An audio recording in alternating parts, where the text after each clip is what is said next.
Okay, here we are back again with bowstave, that crazy bowstave 719. And it has been a lot of fun. So I have once again been battle axing away with my three tools and my rasp, draw knife, and bandsaw. And we've chopped and chopped some more and sliced and diced, and let me see if I can put this camera in a different spot where I can see where it is. Okay. You can see now it's taking quite a bit of different form. It's got a kind of a wavy wiggle to it, but believe it or not, the tips are going to line up better than you think. And I am going to make this a 66 because I'm going to, as I mentioned, I'm going to add on a chunk of osage on each end, and I'm going to toenail it. It works very well. Right now, my main focus is getting any of the oddities out of the limb, and this is going to be a pretty narrow streamline bow, and I can see where I have to rasp a little bit more out of this side. It'll be very, very much pole-like, but you know, if I can make a bow out of it at all from this little challenge here,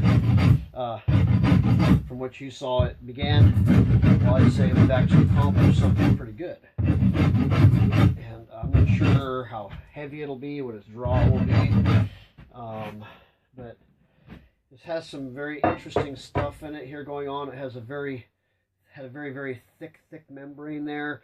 The deep sweep in the corrugation here, which is going to make that limb bending a lot of fun. We have some interesting knots here that got to be scaled down, and I would say that those are going to be fun because, like I've told you before, those characteristics, they will, even though they stop right in this general area, their behavior continues through the limb.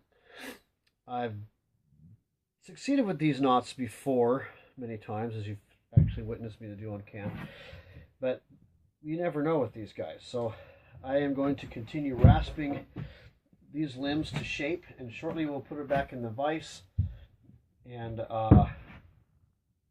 begin the actual belly shaping. I'll do the markings down the side, and we'll take it from there. This is going to be a lot of fun to get this guy to bend, because it has a really strong back set in it, which I like. I do like the back set in it because it actually reduces sort of a natural remedy against early setting, which happens really easily in a bow. No matter soft bows, it seems to be a trend. You can reduce it a lot by having an extremely dry stave, and of course your tapers being correct, tillering being proper.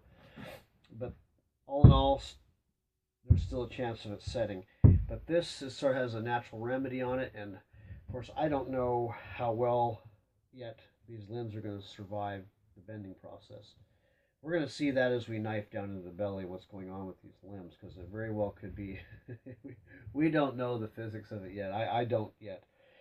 There's places where it seems like it's going to be okay, some places, but I have survived. Well, the bow has survived in the whole process and actually went out the door and has been very successful. Some similar attributes, with the exception of the crazy curve that was in this one. This back of this bow has a tremendous walk in it. It's not even really a true total twist. It moves about, it rolls over, as I showed you before. And so that walk in it makes it hard to determine both center and how the limb will taper.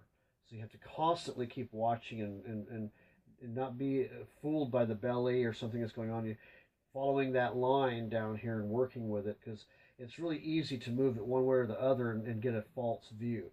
So you have to choose what's your best line and stick with it and follow it all the way down. Hopefully you have enough material left, of course, without totally bastardizing the thing and making it completely, like I always say, it winds up being a crumbly toothpick. So I'm going to continue rasping, knifing, and I'll get ready to get this thing ready for the belly cut. That should be pretty shortly.